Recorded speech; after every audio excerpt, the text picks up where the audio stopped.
여러분 안녕하십니까? 지금부터 감정평가사 경제학 객관식 기출 강의를 시작하도록 하겠습니다. 이번에 교재가 이제 전면 개편되었어요. 개정판이 나왔는데요.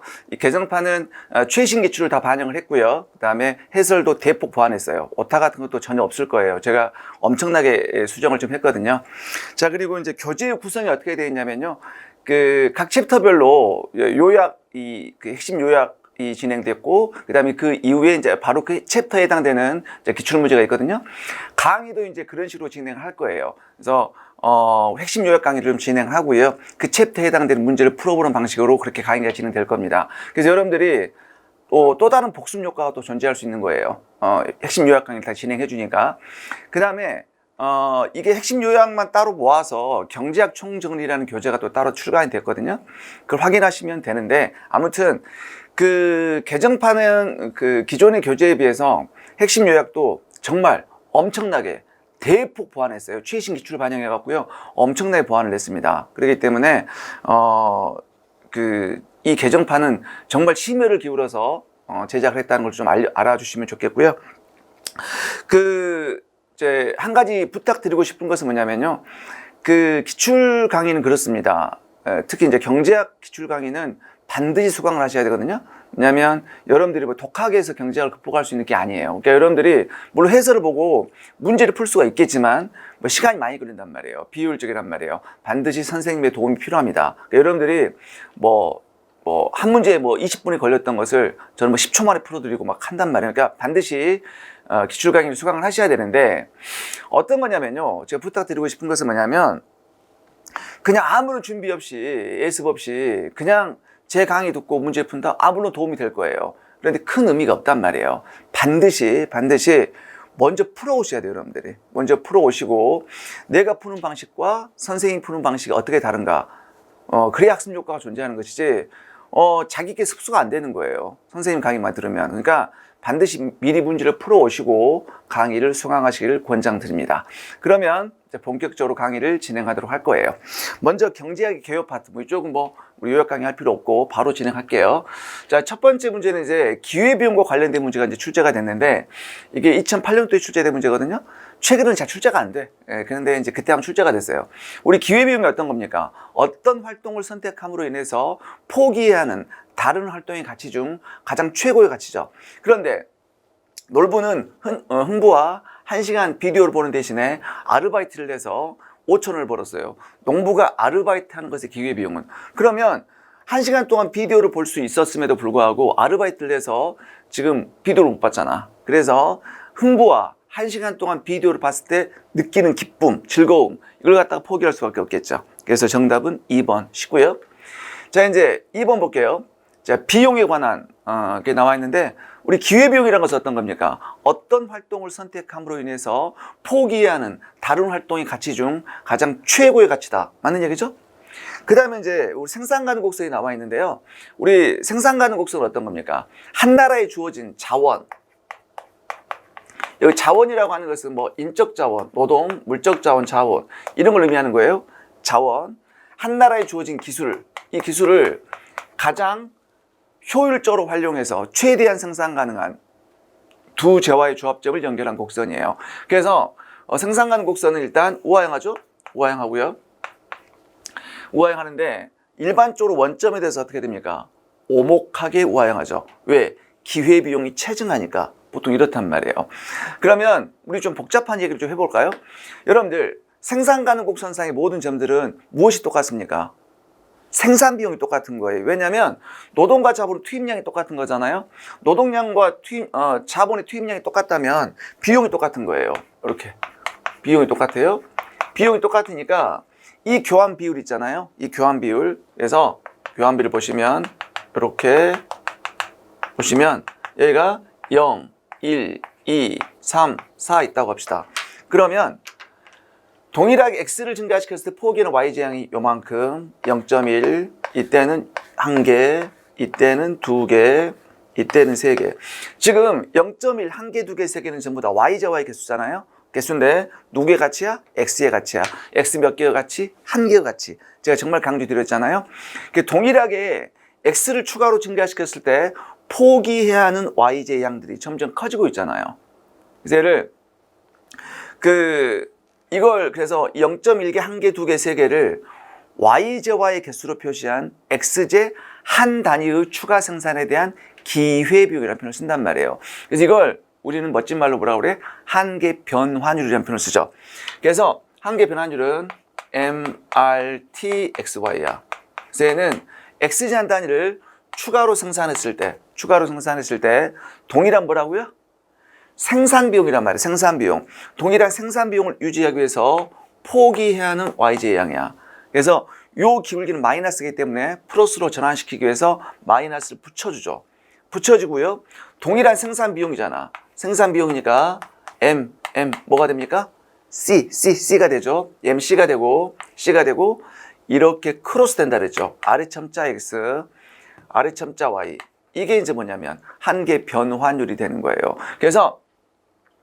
그런데 이 기회비용이 X의 생산을 증가시키고 Y의 생산을 줄여감에 따라서 그런 기회비용들이 점점 증가하는 현상을 기회비용 체증의 법칙이라고 해요. 왜 기회비용이 체증할까? 한계 비용이 체증하기 때문이야. 그래서 X제가 있고요. 자, X제와의 한계 비용 있죠?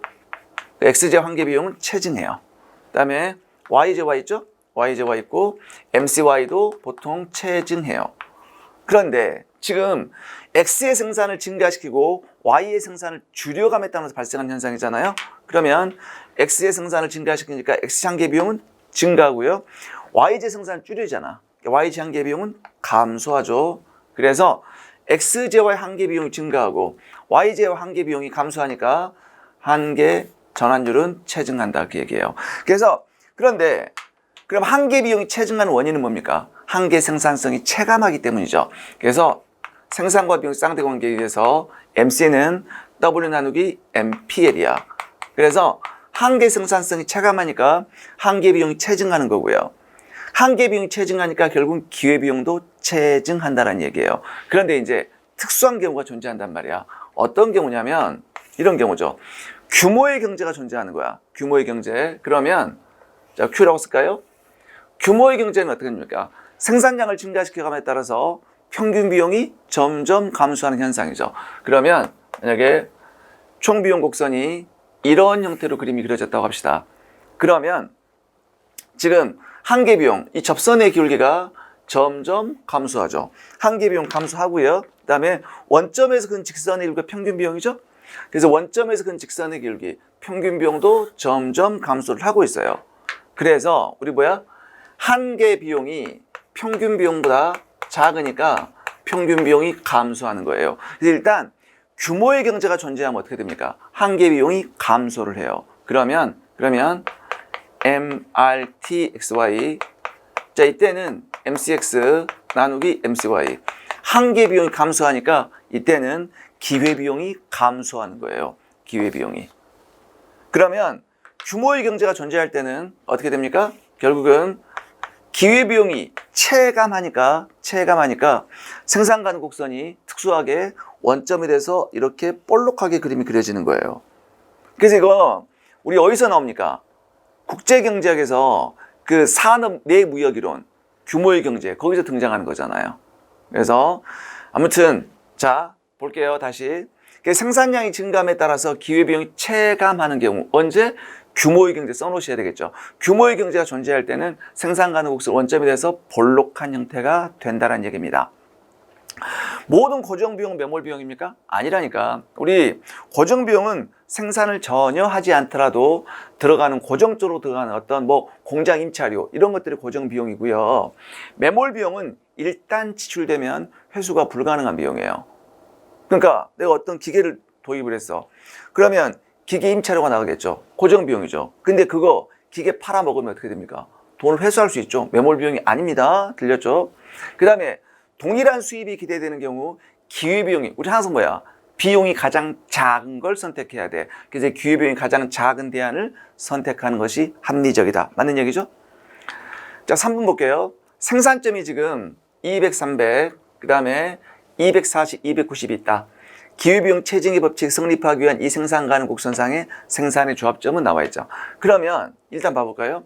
델타 X1, 자, 델타 X2 한번 볼게요. 자, 마이너스 붙고요. 그럼 X1이 어떻게 됩니까? 200에서 240으로 40개가 증가를 했고요. 그 다음에 마이너스 붙고요. 그 다음에 Y는 300에서 290 어떻게 됩니까? 지금 10만큼 감소를 했잖아요. 10만큼. 그래서 기회비용은 4분의 1이야. 그러면 요 점에서 이제 어떤 점으로 갔을 때 그 기회비용이 체증하는 점을 찾아보라는 얘기 아닙니까? 그러면 각각 다 델타 X, 델타 Y 이렇게 계산해 보세요. 해보시면 3번만 정답이죠. 3번을 볼게요. 자, 이렇게 갔어. 이렇게 점이 이동한 거야. 그러면 델타 X1, 얼마? 델타 X2, 마이너스 붙고요. 자, 마이너스 붙고, 델타 X1이 얼마입니까? 240에서 280, 40만큼 증가를 했잖아요. 자, X2는 290에서 270, 22 감소했죠? 22, 요렇게. 그래서 플러스가 되는 거잖아요. 그러니까 결국은 4분의 1에서 2분의 1 커졌죠? 그래서 기회비용이 체증하는 경우는 3번이 정답이에요. 3번. 자, 그 다음에 4번 볼게요. 생산 가능 곡선. 자, 우리 생산 가능 곡선은 그 한 나라에 주어진 자원을 전량 투입해서 최대한 생산 가능한 두 재화의 조합점을 연결한 곡선이야. 그렇기 때문에 한 나라의 자원은 가장 효율적으로 투입했단 말이야. 그래서 여러분들 가장 효율적으로 투입했기 때문에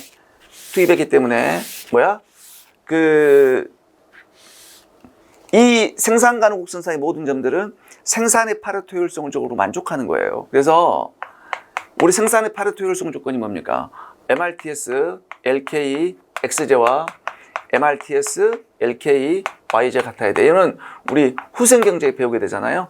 가장 효율적으로 투입한 점이야. 그런데 생산 가능 곡선 내부에 있는 점들은 어떻게 됩니까? 비효율적으로 생산한 점이고요. 생산 가능 곡선 바깥에 있는 점은 어떻게 돼? 달성이 불가능한 점이죠. 그래서 곡선의 외부에 있는 점, 비효율적인 점이 아니라 달성이 불가능한 점이고요. 내부에 있는 점 뭐야? 비효율적으로 생산 가능한 점이죠. 그래서 틀렸네. 서로 바뀌었네요. 실현 불가능한 점은 외부에, 실현 가능한 점이지만 비효율적인 점은 내부에. 틀렸고요. 생산 가능 곡선의 원점에 대해서 오목하죠. 오목하면 기회비용은 증가한다. 맞죠? 곡선이 직선이면, 자, 우리 어떤 이런 경우가 있잖아요. 생산 가능 곡선이 우하향하는 직선이 있어요. 그럼 이때는 기회비용이 일정하죠. 이게 뭡니까? 아담 스미스의 절대우 이론, 리카도의 비교 이론, 어디서 국제경쟁이 등장하죠. 이럴 때는 완전 특화한다 그랬잖아. 몰빵 X만 생산한다 그러면 이렇게 됐잖아요. 그래서 곡선이 직선이면 한 재화의 생산을 증가시켜감에 따라서 기회비용은 불변이죠. 불변. 들렸고요. 자, 이제 경제학의 이제 본질 볼게요. 본질. 자, 뭐 1번 문제 나와 있는데 이거 우리 문제도 아니야. 보험 기리사 문제인데요. 왜 문제를 갖고 왔습니까? 아니, 우리 문제만 집어넣으면 문제가 없어. 그런데 한 챕터를 또 없앨 수는 없잖아요. 없앨 수 없기 때문에 그냥 책의 구성을 맞추기 위해서 보험 기리사밖에 문제가 없거든요. 그래서 집어넣는 거야. 시험 문제 출제될까 안 될까? 안 돼요. 그냥 그래도 보고 갑시다. 자, 뭐 규범 경제, 우리 실증 경제학이 있고 규범 경제학이 있는데 이 실증 경제학은 경제적 현상을 있는 그대로 나열을 하는 거예요. 그러니까 뭐뭐 하더니 뭐뭐 하더라. 그러니까 만약에 이자율이 상승했더니 저축이 증가하더라. 뭐뭐 하더니 뭐뭐 하더라. 그렇기 때문에 가치 판단이 있어요, 없어요? 가치 판단이 내재되어 있지 않은 거예요. 그러니까 이자율이 상승했더니 저축이 증가하더라, 뭐 이런 거예요. 그런데 규범 경제학은 그게 아니라 가치 판단이 내재되어 있어요. 이자율이 상승했더니 저축이 증가하더라. 거기까지가 규범 실증 경제학. 그래서 저축을 증가시키기 위해서 이자율을 인상해야 한다. 뭐뭐 해야 한다. 뭐 이런 어떤 가치 판단이 내재되어 있으면 뭐가 된다? 규범 경제학이 돼요. 얘는 가치 판단이 내재되어 있다. 그 얘기예요. 그래서 사회적 후생 손실을 막기 위해서 기업이 독점을 막아야 한다. 규범이죠. 그런데 정부가 정보통신 산업의 발전을 위해서 정보통신 관련 인적 자본을 구축해야 한다. 규범이죠. 정부의 확대 재정 정책은 이자율을 상승시켜서 민간물 투자를 감소시킨다. 이건 그냥 뭐뭐 하더니 뭐뭐 하더라. 실증 경제학이죠. 그게 정답은 3번이 되는 거예요. 그래서 이거 뭡니까? 우리가 정부 지출을 증가시키면 보통 이자율이 상승하죠. 상승해서 결국은 민간의 투자가 감소하잖아요. 이게 뭡니까?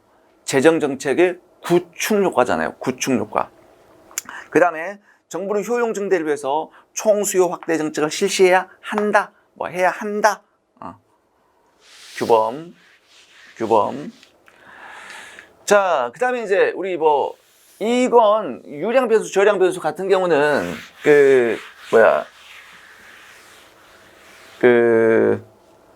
경제 이론을 좀 이해함에 있어서 좀 필요한 어떤 부분이죠. 그래서 다른 경제학 영역에서는 이게 뭐 회계사도 마찬가지고 공무원 시험도 마찬가지고 출제가 됐는데 우리 감정평가서는 출제가 된 적이 없어요. 그래도 좀 알고는 갑시다. 그래서 일정 기간에 측정되는 개념, 한 달 동안의 그 값이 얼마입니까? 뭐 1년 동안 그 값이 얼마입니까? 이렇게 물어보는 게 유량. 지금 현재 시점에서의 그 값이 얼마입니까?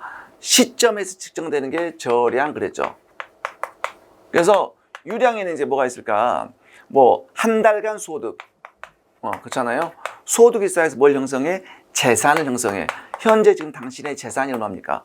그 다음에 한 달 동안의 적자가 얼마입니까? 적자가 쌓여서 부채를 형성을 해요. 그렇죠? 부채를 형성하고요. 그 다음에 우리 1년간 투자가 얼마큼 발생합니까? 투자가 쌓여서 자본을 구축하는 거죠. 그 다음에 또 주의할 점이 여러분들 생산물에 대한 수요 있죠. 생산물 수요.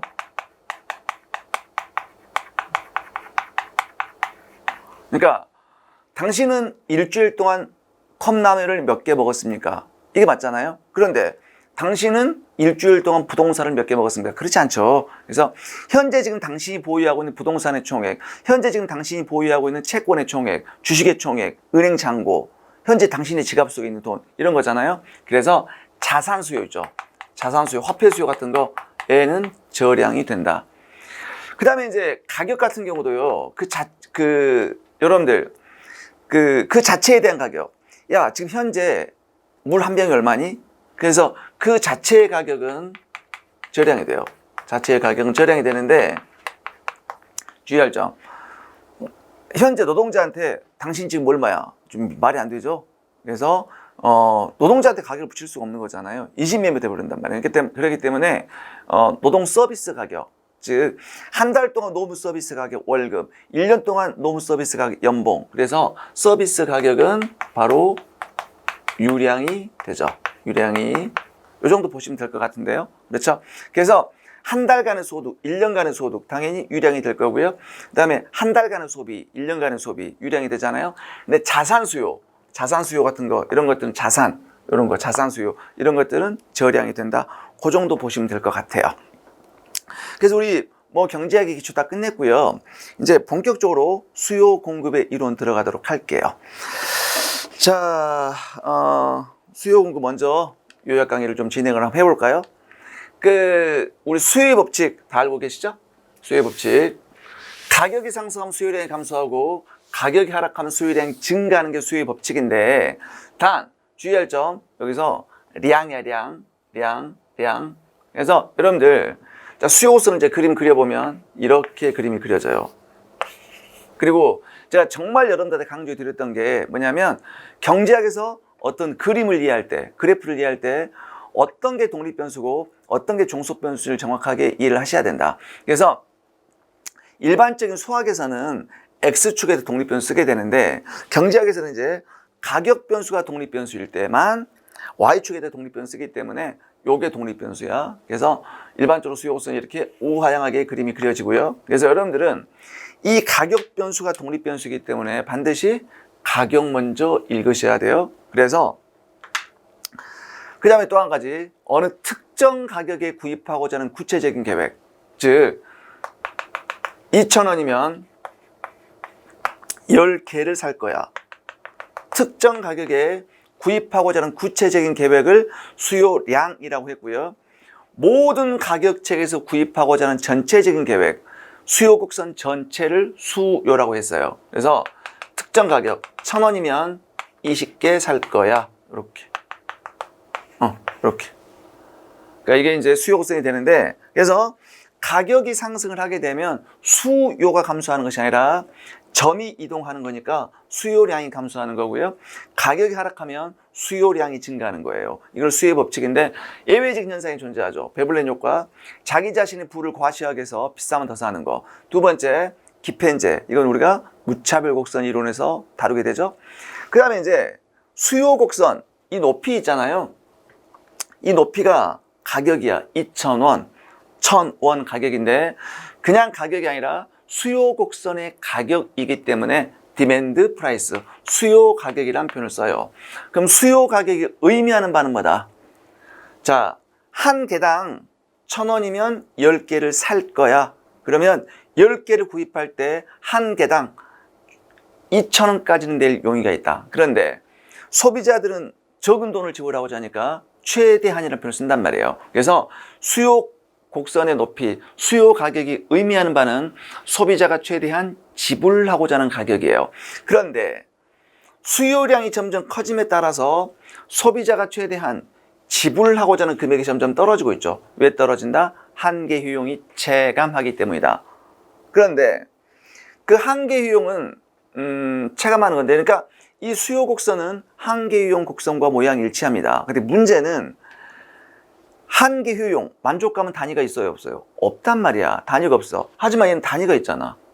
원이란 단위가 있어요. 그래서 우리가 한계 효용, 얘를 시장 가치로 환산한 거, 그게 한계 편익이죠. 그래서 이 수요 곡선은 바로 한계 편익 곡선과 일치하게 된다. 이렇게 설명드렸고요. 그 다음에 그래서 이제 가격이 변동을 해서 곡선상에서 이렇게 점이 이동을 하게 되면 수요량이 변하는 거고요. 가격 이외의 요인, 그러니까 좌표상에 없는 독립변수, 뭐 외생 변수가 변하면 곡선 자체가 왔다 갔다 하는 거예요. 됐죠? 자, 그래서 그러면 수요를 변화시킨 요인이 뭐가 있을까? 이제 가장 중요한 게 소비자의 소득과 관련제 가격이죠. 그래서 소비자의 소득, 이제 우리 소득이 증가했을 때 수요가 증가한다. 주의할 점이, 여러분들 주의할 점이 한 가지만 좀 주의할 점이, 수요 곡선이 수요가 증가했다. 그럼 수요 곡선이 오른쪽 간 거야. 이게 Q니까, 이게 양이니까. 그러니까 수요 곡선이 오른쪽 갔다는 얘기는 수요 곡선이 위로 올라갔다는 얘기하고 유사하지만 사실상 올라갔다는 표현을 쓰면 안 돼요. 그러니까 수요 곡선이 우하향할 때만 수요가 증가했을 때 수요 곡선 위로 올라가는 효과가 발생하는 거지만 특수한 경우는 그렇지 않단 말이에요. 그러니까 여러분들 수요가 증가 감소할 때는 어떻게 돼? 오른쪽 왼쪽 하셔야 돼. 위아래 하시면 절대 안 돼요. 그 나중에 조세 보조금 할 때 그렇단 말이야. 그러니까 수요가 증가한다 오른쪽, 감소한다 왼쪽 그래야지 위아래 그렇게 하시면 안 돼요. 그 나중에 다시 추가로 설명드릴 기회가 있을 거예요. 자, 그래서 수요가 증가한다, 수요가 감소한다, 오른쪽 왼쪽이야. 그래서 정상제 같은 경우는 소득과 소비가 동일한 방향으로 움직이죠. 소득이 증가하면 수요가 증가, 소득 감소, 수요 감소, 정상제라는 표현을 쓰고요. 소득이 증가할 때 오히려 수요가 감소하고 소득이 오히려 감소했을 때 수요가 증가하는 것을 우리가 열등제라는 표현을 쓰고요. 그 다음에 중립하고 독립을 혼동하지 말라 그랬죠. 독립은 서로 관련성이 없는 게 독립이고요. 중립은 뭐야? 중간이란 뜻이야. 소득이 증가했을 때 소비가 증가하는 게 정상제, 감소하면 열등제, 그대로 있는 게 중립제. 소득과 관련이 없는 게 중립제. 그 다음에 관련제 가격. 우리는 어떻게 암기했어? 대뿔보마, 대뿔보마 암기했죠. 자, 뭐냐면요. Y제와의 가격이 있어요. 이렇게 Y제와의 가격이 있고요. 그 다음에 X제와의 수요가 있어요. 그럼 대뿔보마. 자, 콜라 가격 올라가면 콜라의 사이다 수요가 증가하고요. 콜라 가격 하락하면 콜라 많이 먹을 거니까 사이다 안 먹을 거야. 사이다 수요가 감소해요. 그래서 대체 관계는 이렇게 플러스의 관계가 있어요. 그런데 보완 관계는 마이너스죠. 그래서 휘발유 가격 올라가면 자동차 수요 감소, 휘발유 가격 하락하면 자동차 수요 증가, 보완 관계는 마이너스 관계가 있어요. 그럼 제가 요거 하나 설명해 볼까요? 대뿔보마 이거. 자, 그 다음에 그러면 Y제와의 수요 곡선 이렇게 우하향해요. 자, X제와의 수요 곡선도 우하향해요. 이렇게 했어요. 그런데 지금 A는 콜라야, N은 사이다예요. 자, 이때 콜라 가격이 올라갔어요. 콜라 가격이 상승을 하게 되면 콜라의 무엇이 감소합니까? 수요량이 감소하는 거예요. 수요량이 곡선상의 변화입니다. 수요량이 이렇게 감소하는 거예요. 그럼 사람들은 콜라 대신 뭐 먹어? 사이다 먹어. 사이다의 무엇이? 수요가 이렇게 증가하는 거예요. 그래서 얘는 곡선상의 변화가 되는 거고요. 얘는 곡선 자체의 변화가 되는 거예요. 이해되셨나요? 자, 그런데 정말 주의할 점이 있어요. 뭐냐면 이 관련제 가격 있잖아요. 이 가격은 왜 변했을까? 왜? 알아야 돼. 왜 변했을까? 왜 변했을까? 공급이 변해서 변한 거야. 그냥 변한 게 아니에요. 봐보세요. 여기서 이 가격이 이렇게 올라갔잖아요. 왜 올라갔습니까? 공급이 감소해서 가격이 올라간 거예요. 그러니까 여러분들 항상 자, 수요 곡선, 공곡선 있어요. 그 만약에 수요가 증가를 했어요. 수요가 증가를 하잖아요. 그러면 공급곡선 상의 변화야. 공급곡선 상에서 공급량이 변하는 거예요. 그런데 공급이 변하면 수요 곡선 상에서 수요량이 변하는 거예요. 아셨나요? 그래서 수요가 변하면 공급 곡선 상의 변하니까 나중에 공급의 가격 탄력성을 적용해요. 그런데 공급이 변하면 수요 곡선 상의 변하기 때문에 수요의 가격 탄력성을 적용할 수 있어요. 여기까지 이해됐나요? 그래서 공급이 변한 거야. 공급이. 그럼 여기는 이제 수요가 증가했으니까 나중에 공급량이 변하겠죠, 여기는. 그런데 그러니까 관련제와의 가격이 상승을 했다. 이때는 공급이 변해서 관련제 가격이 변한 거야. 수요가 변해서 변한 게 아니란 말이에요. 그러니까 이런 경우가 한번 출제가 됐단 말이야. 자, 예를 들어서 이렇게 만약에 조류 독감이 발생을 했어요. 그럼 사람들이 조류 독감 발생하니까 닭고기 안 먹겠지. 그래서 자, 그러면 닭고기 수요가 감소하겠죠. 자, 닭고기 수요가 감소하니까 닭고기 가격은 떨어지겠죠. 가격은 떨어져요. 닭고기 가격이 떨어지니까 닭고기 가격이 떨어지니까 닭고기 또 소비량이 늘어나겠네. 이때는 닭고기 수요량이 증가하겠죠. 자, 이때부터 문제야. 수요량이 증가했어. 여기까지 맞아요. 수요량이 증가했어. 증가하니까 그러면 닭고기하고 돼지고기는 서로 대체 관계야. 그럼 닭고기 가격이 떨어지니까 대체 관계니까 돼지고기 수요는 감소한다. 해갖고 여기다가 돼지고기 수요가 감소한다. 자, 이런 식으로 접근을 했다. 완전 틀린 거야. 말이 안 돼. 자, 생각해 보세요. 지금 직관적으로 생각을 하더라도 조류 독감으로 지금 닭고기 안 먹으니까 대신 돼지고기를 더 많이 먹어야 되잖아. 근데 돼지고기 수요 감소하는 이런 현상이 발생한단 말이야. 그래서 이때는 지금 닭고기 가격이 떨어진 이유가 닭고기 수요가 감소해 떨어진 거죠. 공급이 증가해서 떨어진 게 아니란 말이야. 그래서 요건 이런 상황이란 말이야. 닭고기 시장이 지금 얘가 YJ 닭고기야. 수요 곡선, 공급 곡선 있어요. 얘 닭고기예요. 닭고기. 그러면 조류 독감 때문에 닭고기를 안 먹어요. 닭고기 수요가 감소했어요. 이렇게 감소하면 수요가 이만큼이 감소를 한 거예요. 그랬더니 닭고기 시장의 초과 공급이 발생하니까 닭고기 가격이 떨어지기 시작하겠죠. 떨어지면 다시 닭고기 소비량이 증가를 해요. 맞아요. 맞아. 그런데 문제는 수요가 이만큼 감소했죠. 왜? 조류 독감 때문에. 그 다음에 수요량이 증가했죠. 왜? 닭고기 가격이 떨어지니까. 그런데 수요의 감소가 수요량의 증가보다 크기 때문에 최종적으로 소비량은 줄어든 거야. 줄어드니까 대신 뭐 먹어야 돼? 돼지고기 수요를 증가시키는 거예요. 이게 맞는 얘기지.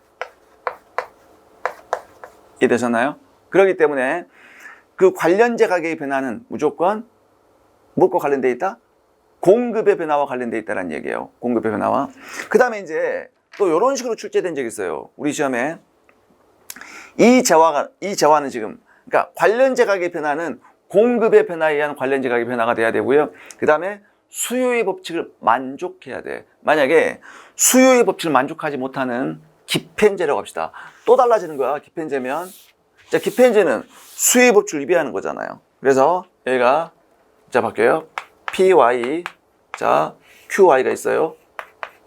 그리고 여기가 PX, QX가 있어요. 그래서 X제는 수요의 법칙을 만족해. 근데 Y제가 수요의 법칙을 만족하지 못해요. 그럼 얘가 콜라야. 얘가 사이다야. 그러면 콜라 가격이 올라갔어요. 콜라 가격이 올라가면 사람들은 콜라를 더 먹어요. 기펜제니까. 콜라를 더 먹어. 더 먹으니까 사이다는 뭐가 안 먹어? 안 먹어. 사이다 수요가 이때는 감소하는 거예요. 그래서 우리가 대뿔보말을 적용할 때는 관련제의 가격은 뭐 한다? 공급의 변화에 의한 관련제 가격의 변화가 돼야 되고요. 두 번째는 기펜제만 돼. 수요의 법칙을 만족해야 돼요. 이것만 주의하시면 돼요. 이것만. 자, 그래서 이제 그런데 두 재화가 아무런 관련이 없어. 아무런 관련이 없는 걸 우리는 뭐야? 독립관계라고 하죠. 독립관계는 독립제의 가격이 아무리 변하더라도 수요는 불변이다. 불변. 그 다음에 이제 뭐 소비자의 어떤 기호, 선호도가 증가하면 수요가 증가할 거고요. 미래의 가격이 올라갈 것이라고 예상하게 되면 미리 사재기하죠. 그리고 우리 뭐라고 그래? 가수요라는 표현을 쓴단 말이야. 그 다음에 뭐 소비자의 재산이 증가하면 수요가 증가하고, 광고가 증가하면 수요가 증가하고, 뭐 이렇게 정리하시면 될 것 같고요. 그 다음에 우리 이제 계산 문제가 나오죠. 그 소비자 한 사람 한 사람의 수요를 뭐라고 그랬어? 개별 수요선. 얘를 수평으로 합하면 시장 수요선. 그래서 왜 수평으로 합하냐? 모든 사람들은 동일한 가격에 직면해 있고요. 사고자 하는 양이 다르단 말이야. 그래서 200원일 때 A는 3개, 200원일 때 B는 4개. 그럼 동일하게 200원일 때 총 7개. 그 다음에 100원일 때 6개, 9개, 총 15개. 수요고사는 모든 사람들은 동일한 가격에 직면해 있고 사고자 하는 양이 달라. 그래서 시장 수요고사는 개별 수요고사의 수평적합이죠. 그래서 이렇게 A라는 사람의 수요고선이 있고요. B라는 사람의 수요고선이 이렇게 존재를 해요. 자, 이때 시장 수요를 계산해 보세요 하면 이 가격 하에서 A는 이만큼 사고자 하고, 그래서 이것 더하기 이렇게 하면 되지. 안 된다 그랬어. 요것 더하기 요거는 왜 줘? 그렇기 때문에 뭐야? 이것 더하기 이렇게 하셔야 돼. 여기도 마찬가지. 여기도 이것 더하기 요렇게 하셔야 돼. 그러면 수평으로 합했죠. 그러면 시장 수요선은 이렇게 더 완만하게 그려진다. 그렇죠? 그런데 최근에 이제 계산 문제가 좀 복잡하게 출제가 돼요. 그래서 몇 가지 한번 볼게요. 출제 유형을. 가장 많이 출제되는 게 이거란 말이야. 자, 만약에 P는 100 마이너스 Q야. 자, 이런 소비자가 총 3명 있다. 자, 역수함수예요. 그러면 얘가 100이야. 이런 소비자가 3명 있다. 하하. 그럼 시장 수요는 이렇게 해서 300 하시면 돼, 안 돼? 안 된다 그랬단 말이야. 안 돼요. 이렇게 하시면 안 돼. 어떻게 해야 되냐? 자, 지금 100원일 때 0개를 사줘. 0개를 3번 더해도 0개야. 그쵸?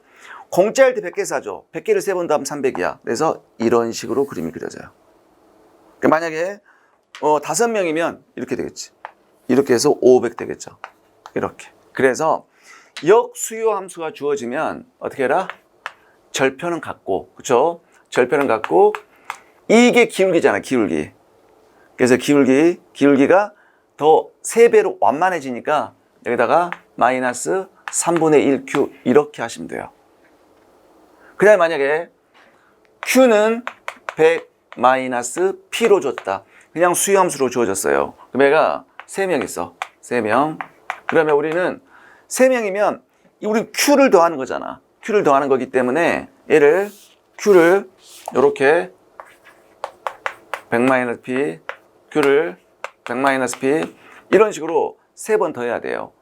그러면 10번이면 10번 더 할 거예요? 아니란 말이야. 3번 더하면 3을 곱하는 거잖아. 단 여기다는 곱하면 안 돼요.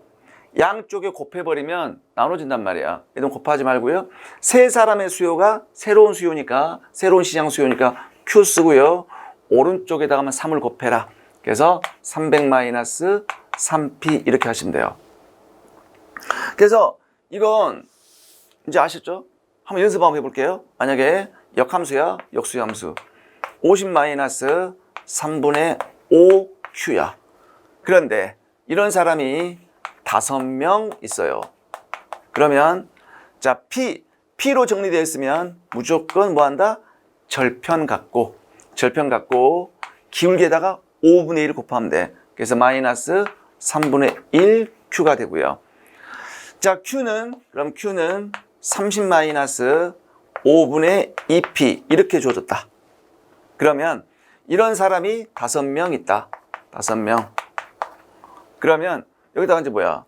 Q로 정리되어 있으면 오른쪽에다가 5를 곱하면 돼. 그래서 Q는 150 마이너스 2P가 되겠죠. 이렇게 정리하시면 돼요. 어렵지 않죠? 자, 요게 이제 그 유형이고요. 아니면 이제 두 사람의 수요함수가 다른 경우가 있어요. 다른 경우는 이제 Q로 정리해서 더해주면 돼. 더해주면 되는데 최근에 유행되고 있는 문제가 이런 거예요. 이런 케이스. 자, 만약에 A란 사람의 수요선이 이렇게 주어져 있고요. 그 다음에 B란 사람의 수요선이 이렇게 주어져 있어요. 그러면 시장 수요를 구해라. 그러면 요 가격 있죠? 요 가격 이상으로는, 이 가격 이상에서는 A의 수요는 사라지죠. B의 수요만 존재하잖아. B의 수요 자체가 시장 수요가 되는 거예요. 이렇게. 그리고 이 가격 이하로 A, B가 다 구입하죠. 그럼 그때만 수평합이니까 이렇게 수요선이 굴절된 형태로 나타나요. 그래서 이 구간별로 나눠서 봐야 돼. 최근에 유행되고 있는 문제야. 유행되고 있는 문제예요. 자, 이해되셨죠? 이렇게 하시면 되고요. 그다음에 이제 공급의 법칙. 자, 공급의 법칙은 이제 마찬가지로 수요선과 마찬가지로요. 이렇게 가격이 독립변수. 그다음에 우상향하게 그려주죠. 서플라이 커브가. 그다음에 한 개당 가격이 1,000원이면 10개를 팔 거야. 그다음에 한 개당 가격이 2,000원이면 20개 팔 거야. 이거란 말이야. 이렇게. 그래서 특정 가격 하에서 팔고자 하는 구체적인 계획, 이걸 공급량이라고 하는 거고요. 모든 가격책에서 팔고자 하는 전체적인 계획을 공급이라고 해요. 그래서 이 점이 이동하는 것은 공급량이 변하는 거고요.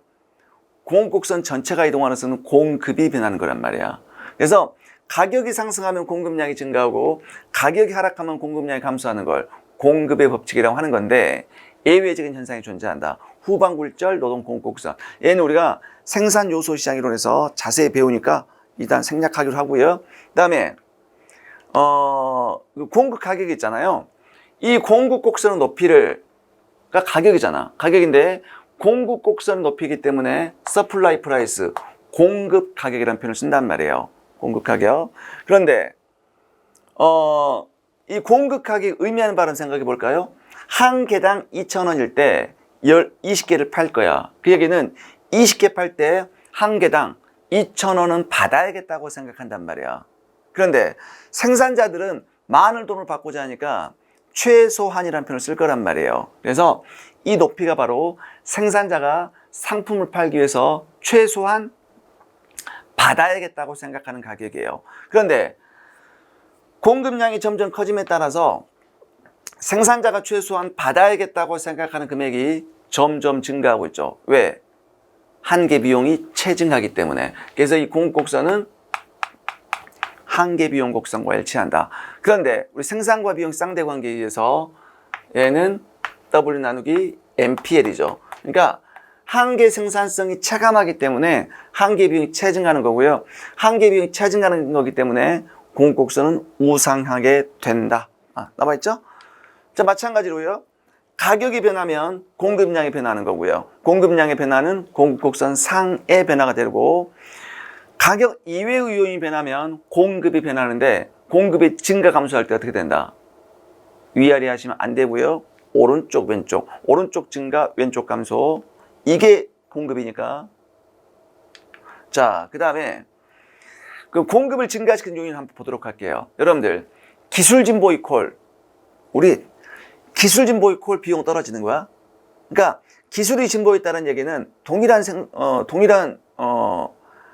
노동자가 더 많은 생산한다는 얘기잖아요. 그러면 개당 단가는 떨어진단 말이야. 그러니까 기술 진보 이퀄 생산 비용 떨어지는 거예요. 그러면 기술이 진보했다. 기술이 진보하면 한계 비용이 떨어져요. 그러면 한계 비용이 떨어져. 한계 비용이 여기 떨어진단 말이야. 이 높이가 한계 비용이라 했잖아. 한계 비용이 떨어지니까 한계 비용이 이렇게 떨어지는 거예요. 그러면 공급곡선이 하방 이동하니까 공급이 이렇게 증가하는 효과가 발생한다, 그 얘기예요. 그 다음에 생산요소 가격, 대표적인 게 뭡니까? 임금 아닙니까, 임금? 그럼 임금이 올라갔다고 합시다. 임금이 올라가면 한계 비용 자체가 올라가는 거잖아. 임금이 올라가면 생산자가 받아야겠다고 생각하는 금액이 올라가니까 공급곡선이 상방, 공급은 감소하는 효과가 발생한다, 그 얘기예요. 자, 이제 그런 효과가 발생하는 건데, 이제 이때 우리는 이제 조세보조금 한번 생각해 볼게요. 우리가 이제 아까 제가 공급 증가 감소할 때는 오른쪽 왼쪽 하기로 했죠. 조세보조금 상하방이야.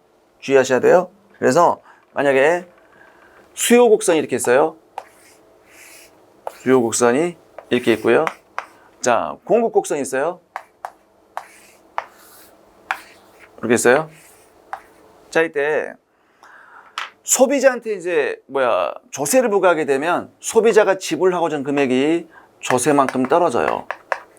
생산자한테 조세를 부과하잖아요. 생산자가 받아야겠다고 생각하는 금액은 올라가요. 올라가죠? 그 다음에 보조금을 지급해요. 그러면 소비자가 지불하고자 하는 금액은 보조금만큼 올라가요. 자, 생산자한테 보조금 지급하잖아요. 생산자가 받아야겠다고 생각하는 금액이 보조금만큼 떨어져요. 그래서 조세를 부과하게 되면 수요 곡선이 아래쪽으로 이동하니까 수요가 감소하는 효과가 발생하고요. 공급 곡선이 위로 올라가니까 공급이 감소하는 효과가 발생하는 거예요. 자, 보조금을 지급하면 수요 곡선 위로 올라가니까 수요가 증가하는 효과가 발생하고요. 공급 곡선 하방으로 떨어지니까 공급이 증가하는 효과가 발생한다, 그 얘기예요. 그런데 그래서 보조금 지급하면 수요가 증가하고 보조금 지급하면 공급이 증가한다. 보통 이런 표현을 쓴단 말이야. 하지만 엄밀하게 말하면 틀리죠. 어떻게 해야 돼? 증가한다, 감소할 때 그런 효과가 발생하는 것이지 보조금 조세는 상하방이야. 그러니까 왜 자꾸 이런 얘기를 하냐면요. 특수한 경우가 존재하기 때문에 그래. 왜냐면 수요 곡선이 말 수평이라고 합시다. 수평. 자, 수요가 증가한다. 수요 곡선은 움직이지 않아요. 이 증가도 오른쪽 가도 그대로잖아요. 움직이지 않아. 그런데 만약에 조세 보조금 지급했다. 위아래 움직여요. 보조금 위로, 조세 아래 움직인단 말이야. 그 다음에 수요 곡선이 수직인 경우 봐. 수직인 경우. 자, 이럴 때 수요가 증가 감소했다. 움직여 안 움직여? 움직여요. 오른쪽 왼쪽 움직인단 말이야. 그런데 조세 보조금 지급했다. 위아래 움직이지 않아요. 이해됐어요? 그래서 주의하셔야 돼. 그래서 조세 보조금이면 위아래, 그 다음에 증가 감소는 오른쪽 왼쪽 이렇게 정리를 하셔야 된다 라는 얘기고요. 자, 이제 그 다음에 이제 마찬가지야. 개별 생산자 하나하나의 공급을 개별 공급이라고 하는 거고요. 시장 전체의 공급을 시장 공급이라고 하는 거다. 이것도 연습해볼까? 똑같아요. 공급 함수가 만약에 역함수가 주어져 있어. 마이너스 10 더하기 3분의 5Q 이렇게 주어졌다고 합시다. 자, 이런 생산자가 총 5명 있어요. 그러면 자, P의 절편은 같고 이렇게 절편 같고 어떻게 된다? 여기다가만 기울기가 더 완만해지니까 5분의 1 곱하면 돼. 3분의 1 Q가 되고요. 그 다음에 Q가 만약에 5 더하기 5분의 2P 주어져 있다. 자, 이런 생산자가 5명 있어요. 그러면 Q로 주어지면 오른쪽에다 5를 곱하면 돼. 그래서 Q는 25 더하기 2P 이렇게 하시면 돼요. 어렵지 않죠? 자, 이제 시장 균형의 변화. 자, 수요가 증가하면 수요 고수는 오른쪽 가니까 균형 가격 상승, 균형 거래량 증가. 그다음에 수요가 감소하면 균형점이 이렇게 이동하니까 균형 가격 하락, 균형 거래량 감소. 그런데 공급이 증가하면 수요 곡선 상의 변화야. 그러니까 수요 곡선 상의 변화니까 수요의 법칙을 만족하는 거예요. 그래서 가격은 떨어지고 거래량 증가죠. 공급이 감소하면 또 수요 곡선 상의 변화야. 그럼 가격이 올라가면 거래량 감소. 그다음에 이제 동시 변화 있죠. 요 점에서 수요가 증가하고 공급이 증가했다. 그러면 균형 거래량은 반드시 증가하죠. 반드시 증가하지만 그 이동폭에 따라서 균형 거래량의 변화는 불확실히 정답이죠. 그런데 수요는 증가를 냈는데 공급은 감소를 냈어요. 반대로 움직이면 이게 균형 가격은 반드시 상승을 하죠. 하지만 그 이동폭에 따라서 균형 거래량의 변화는 불확실히 정답이에요. 이렇게 정리하면 되겠죠. 그래서 이와 관련된 문제 좀 풀어볼까요? 자, 수요의 법칙과 공급의 법칙이 성립하는 선풍기 시장에서 선풍기의 균형 가격을 상승시키는 유발 요인이 아닌 것은 나와 있죠. 자, 지금 대체제인 에어컨의 생산 기술이 발달했어요. 그러면 지금 에어컨이야. YJ라고 할게요. YJ. 그런데 수요의 법칙과 공급의 법칙을 다 만족한다 그랬잖아. 이렇게. 그런데 대체제인 에어컨이야 지금. 에어컨이야. 에어컨에 기술 발달했죠. 기술 발달했으니까 뭐 한다? 공급이 증가할 거라고요. 기술 발달은 공급이야. 공급이 증가하니까 자, 아까 우리 요거 대뿔 봄할 때 그 그 관련재와의 가격은 무조건 왜 어떻게 변해야 돼? 공급의 변화로 인한 관련재 가격이 변화해야 돼. 그러니까 대뿔 봄을 적용할 수가 있겠죠. 그러면 에어컨의 생산 기술 발달, 그럼 에어컨 가격이 떨어지겠죠. 에어컨 가격이 떨어지니까 에어컨의 소비량이 증가할 거예요. 그렇지? 그런데 그럼 대체제인 선풍기 수요가 자, 대체제 선풍기 볼게요. L가 선풍기지. X 선풍기 대체제로 대체제. 그러면 수요 곡선 공곡선 이렇게 있어요. 그렇게 했는데 자, 에어컨 가격이 떨어지니까 에어컨의 소비량이 증가해. 소비량이 증가하니까 대체제인 선풍기 수요는 감소하겠죠. 이렇게. 그러면 선풍기 가격은 어떻게 됩니까? 떨어지겠죠. 수요 감소성이 떨어진단 말이야. 그래서 선풍기 가격 상승을 유발하는 요인이 아닌 것은 1번이 정답이네. 그 다음에 대체제인 에어컨 가격이 상승했어요. 그러면 대체제 가격 상승. 그러면 수요는 증가하겠죠? 그러면 PX는 올라가겠죠. 이때 암묵적으로 대체제인 에어컨 가격이 상승하는 이유는 뭘까? 공급이 감소해서 아마 상승했을 거야. 암묵적으로 그렇게 가정을 하셔야 돼요. 그 다음에 여름 날씨가 무척 더워진다는 예보가 있었어요. 그러면 수요가 선풍기 수요가 선풍기 수요가 증가하겠죠. 선풍기 수요가 증가하니까 가격은 뛸 거고요. 물품세가 인상됐다. 그럼 세금 인상되면 어떻게 됩니까? 가격은 올라가겠죠. 그래서 이건 지금 소비자 가격을 의미하는 거예요. 소비자 가격. 여러분들 우리 이걸 또 이렇게 오해하는 학생들이 있어요. 그러니까 아니 소비자한테 세금 부과하면 가격은 떨어지지 않습니까? 여기 소비자 가격을 의미하는 거예요. 소비자 가격을. 그래서 이런 거예요. 우리 나중에 조세 보조금에서 배우겠지만 만약에 이렇게 했어요. 일반적으로 자, 물품세 부과하게 되면 생산자한테 부과하는 게 일반적이란 말이야. 그럼 생산자한테 부과하면 가격은 이렇게 올라가죠. 그래서 얘가 소비자 가격이 되는 거고요. 생산자는 세금 내야 되니까 생산자 가격은 얘가 되는 거지. 자, 그런데 만약에 소비자한테 가격 부과하면 가격은 떨어지지 않습니까? 그렇게 따지면 안 된다니까. 여기는 지금 암묵적으로 소비자 가격을 의미하고 있어요. 소비자가 지불하는 가격이니까. 자, 그러면 수요 곡선, 공곡선. 그러면 소비자한테 세금 부과하면 균형 가격은 떨어지죠. 맞긴 맞아. 맞긴 맞는데 우리가 일반적으로 세금을 누구한테 부과합니까? 생산자는 매우 작기 때문에 보통 생산자한테 부과하는 게 일반적이거든요. 그래서 그렇게 가정을 하셔야 돼. 그리고 소비자한테 부과를 하더라도 얘가 생산자 가격이 되는 거고요. 소비자는 세금 내면 소비자가 실질적으로 부담하는 가격은 이 가격이니까 여전히 소비자 가격은 올라가는 거예요. 그래서 그렇게 이해를 하셔야 돼. 그 다음에 최근 불황으로 소득이 감소했어요. 소득이 하락이라는 표현을 쓰지 않습니다. 소득이 감소한 거야. 소득이 감소하면 열등제잖아, 열등제. 열등제 수요가 증가할 거 아닙니까? 수요가 증가하면 가격은 올라가겠죠. 어렵지 않고요. 그 다음에 이제 맥주 시장에 수요 함수가 주어져 있어요. 주어져 있는데 이때 여기 보니까 이 마이너스 4P, P는 가격이에요. 그러니까 마이너스 붙어 있기 때문에 일단 수요의 법칙을 만족하고요. PC 있죠. C는 뭐냐면 치킨 가격이야. 그럼 치킨 가격이 올라가면 맥주 수요는 감소한다. 자, 둘은 뭐야? 보완관계지. 치킨에다 맥주 같이 먹는다 그 얘기예요. 그 다음에 인컴, I는 소득이야.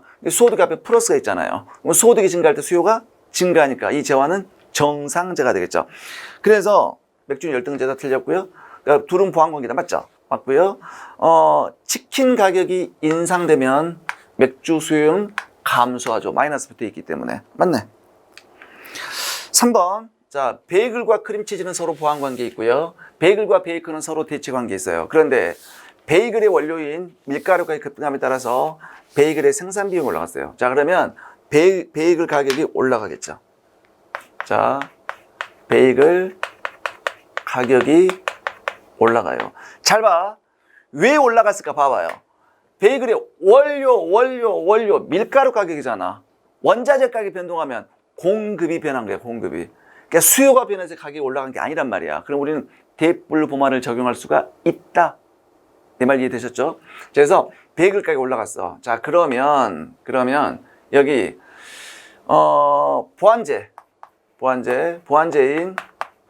보완제인 크림치즈,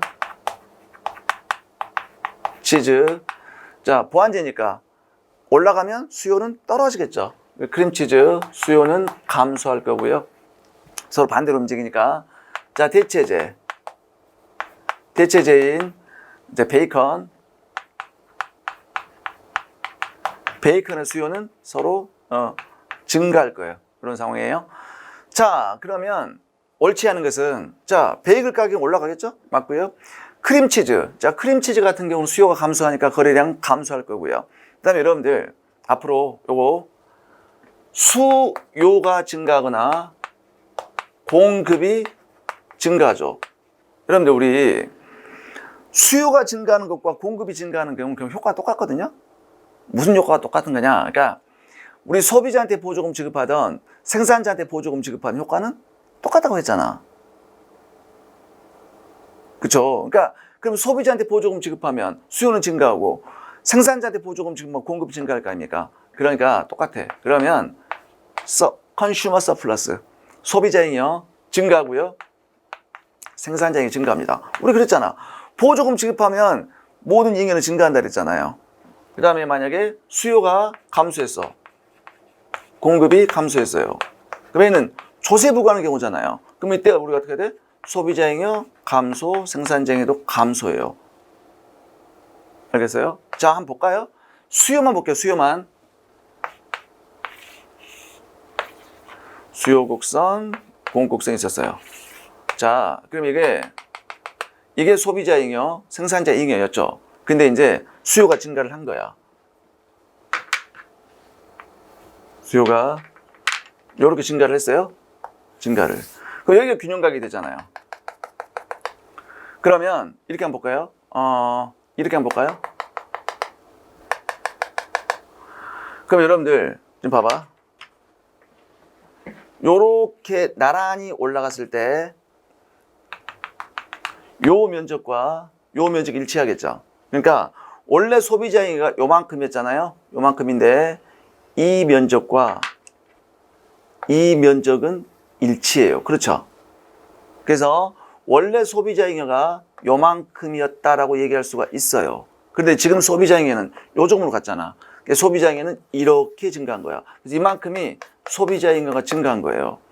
생산자잉여 볼게요. 원래 생산자잉여 요만큼이잖아. 균형이 여기서 달성됐어. 이게 생산자잉여잖아요. 그럼 생산자잉여는 또 요만큼이 증가한 거예요. 이해되셨죠? 그래서 공급이 증가해도 마찬가지야. 해볼까요? 한번? 똑같은 건데. 자, 공급이 증가하는 케이스 한번 봐볼게요.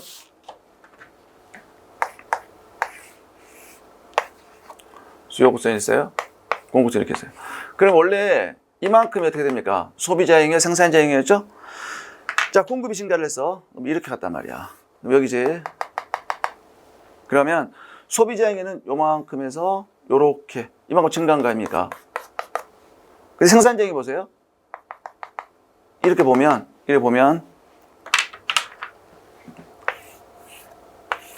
마찬가지로 이 면적과 이 면적 같단 말이야. 나란히 움직였으니까. 그러면 이게 원래 생산자 잉여였죠. 이 면적이 이 면적과 일치한단 말이야. 그러면 생산자 잉여가 요만큼에서 요렇게 증가한 거 아닙니까? 그러니까 요만큼이 또 생산자가 증가한 거야. 그러니까 효과는 똑같아요. 그래서 앞으로 수요 증가, 공급 증가, 모든 잉여는 증가한다. 그렇게 생각하시면 돼. 그러면 지금 크림치즈 있죠. 크림치즈의 수요는 감소했죠. 소비자 잉여 감소, 생산자 잉여 감소겠지. 그 다음에 베이컨의 수요는 증가했어요. 수요가 증가하면, 자, 우리 수요가 증가하면 어떻게 됩니까? 판매 수입은 무조건 증가하죠. 왜냐하면 수요가, 자, 공급선 이렇게 했어요. 그러면 수요가 있었어. 자, 수요가 증가하면 가격과 판매량은 같이 움직이죠. 왜? 공급 곡선 상해 변하니까. 그러면 판매 수입이 원래는 이만큼인데 지금 이렇게 수요가 증가했어. 그럼 균형 가격도 상승하고 거래량도 증가하니까 판매 수입은 반드시 증가하는 거고요. 베이컨 시장. 베이컨 수요가 증가했죠. 소비자 잉여 증가, 생산자 잉여 증가하니까 총 잉여는 증가하죠. 변함이 없다. 땡, 틀렸죠. 그렇죠? 자, 4번 볼게요. 4번. 자, 정상재인데 가격 탄력성이 일보다 커요. 이 재화의 소비재 지출액이 감소하는 원인으로 적절한 것은 나와 있죠. 그 먼저 보안제 가격이 하락했어요. 자, 보안제 가격이 하락하면 수요는 증가하죠. 그러면 우리 아까 수요가 증가하면 가격도 올라가고 거래량 증가하니까 지출액은 무조건 증가하겠죠. 그 다음에 이 정상재라고 했잖아요. 그런데 소득이 증가를 했어요. 소득이 증가하면 수요가 증가하니까 가격 상승, 거래량 증가, 지출액은 증가하겠죠? 대체재 가격이 상승했어요. 대체재 가격이 상승하면 또 수요가 증가할 거 아닙니까? 그런데 재화의 가격이 상승을 했어요. 그러면 가격이 상승을 했어요. 그런데 탄력성이 1보다 커요. 그러면 수요량은 와장창 떨어지겠죠.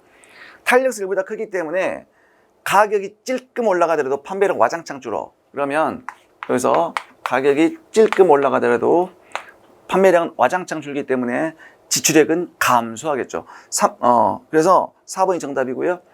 선호도가 증가했다. 그 재화에 대한 선호도가 증가하면 수요가 증가하니까 가격 상승, 거래량 증가. 5번. 자, 우하향하는 수요 곡선에 대한 설명으로 옳지 않은 것은 나와 있죠. 우하향하는 수요 곡선은 수요의 법칙이 성립한다. 당연한 거 아닙니까? 그런데 기펜제는, 자, 우리 기펜제는 나중에 이제 배워요. 무차별 곡선 이론에서. 근데 기펜제는 열등제 일종인데, 가격 변화에 그 소득 효과가 더 큰 경우죠. 대체 효과보다. 소득 효과 큰 경우에. 그래서 대체 효과보다 소득 효과가 크기 때문에 발생한다. 그래서 크기 때문에 우상향하죠. 우하향하는 게 아니지. 틀렸고요. 자, 사적 재화의 수요 곡선은 시장 수요는 개별 수요의 수평합이다. 그 다음에 우하향하는 수요 곡선 높이는 한계 편익이다. 한계 편익이 체감하기 때문에 수요 곡선은 우하향한다. 소비자의 소득이 변하면 수요 곡선 자체가 이동하게 된다. 6번.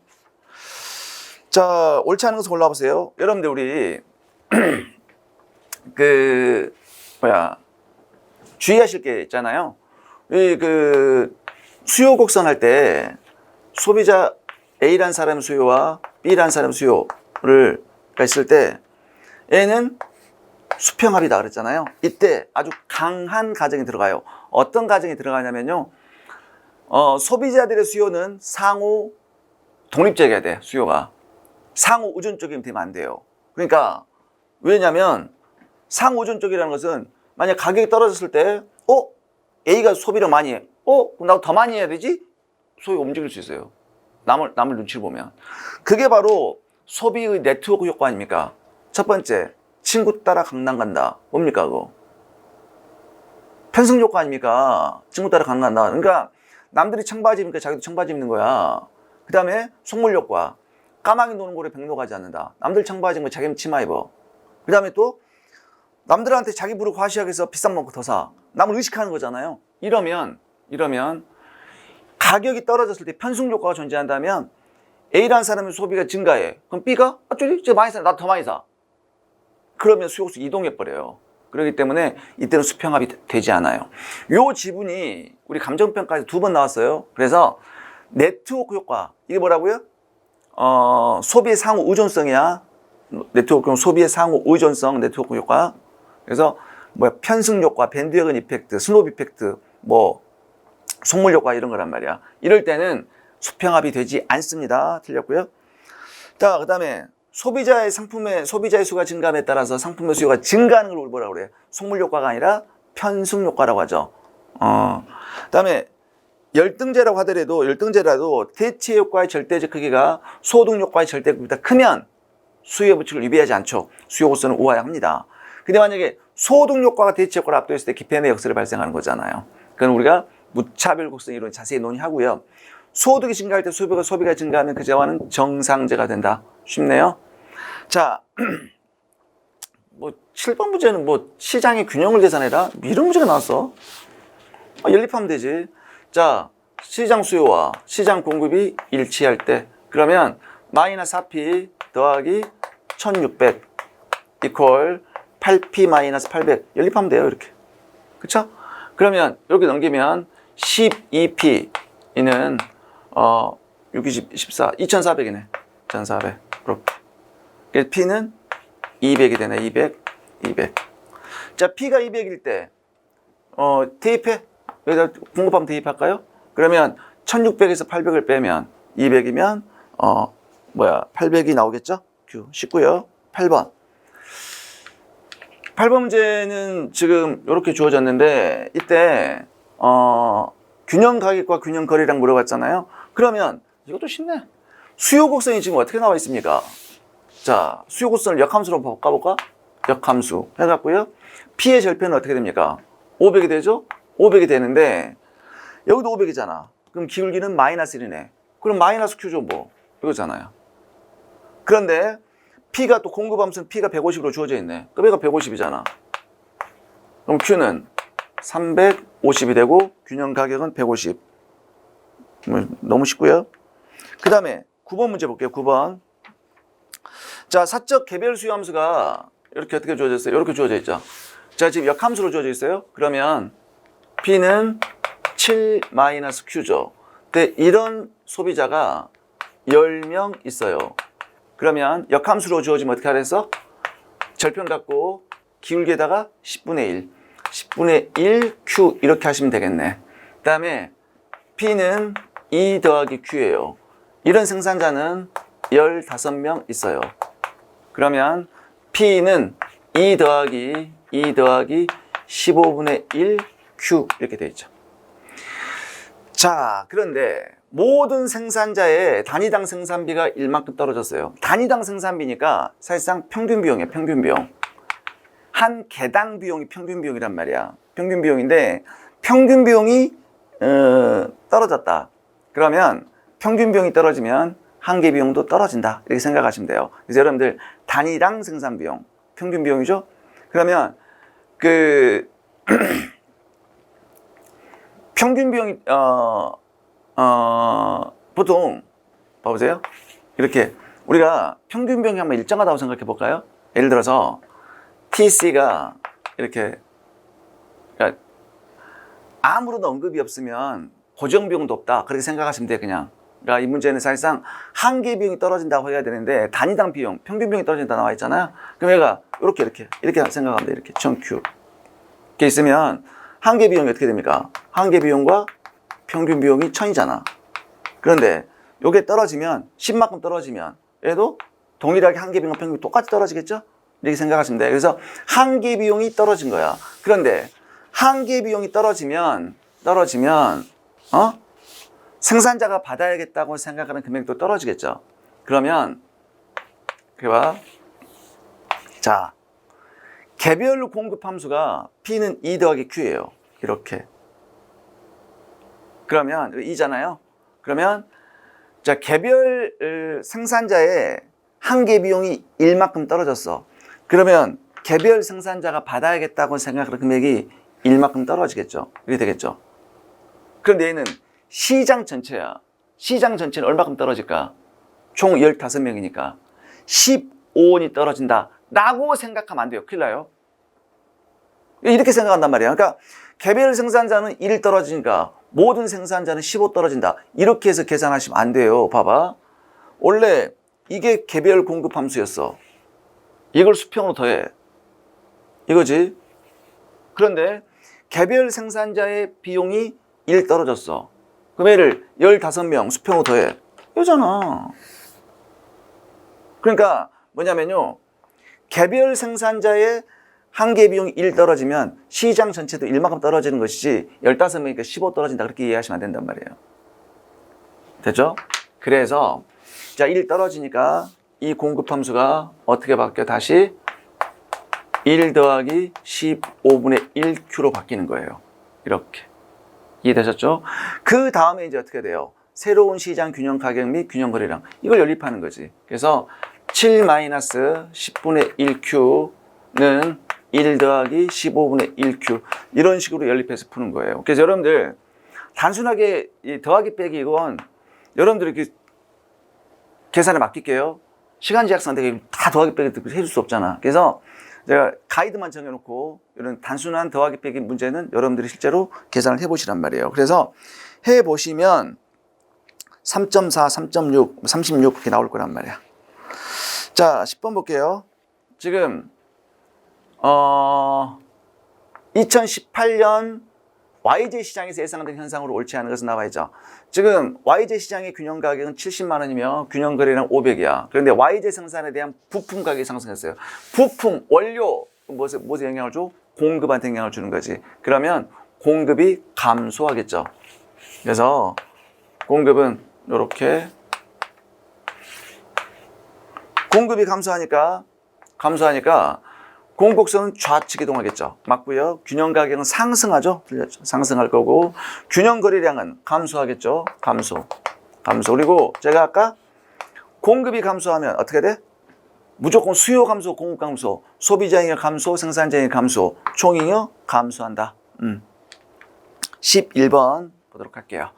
자, XJ, YJ는 대체제고 XJ와 ZJ는 서로 보완제다. XJ 가격이 상승했을 때 자, XJ 가격이 상승했어요. 그런데 자, 대체제 Y죠. 대체제 Y. Y의 수요는 증가하겠죠? 그 다음에 보완제, ZJ는 보완제인데 보완제 Z 수요는 감소하겠죠. 그러면 자, YJ 수요가 증가하니까 YJ 가격은 상승 거래량 증가하겠죠. 맞고요. 그 다음에 YJ 가격 뭐 떨렸죠? 그 다음에 ZJ는 어떻게 됩니까? 수요가 감소하니까 가격 하락하고 거래량은 수요 감소하니까 감소하겠죠. 감소. 너무 쉽네. 그럼 기억 리을 정답은 3번이 되겠습니다. 그래서 이렇게 이제 수요 공급까지 살펴봤고요. 다음 시간에 이어서 탄력성부터 살펴보도록 하겠습니다.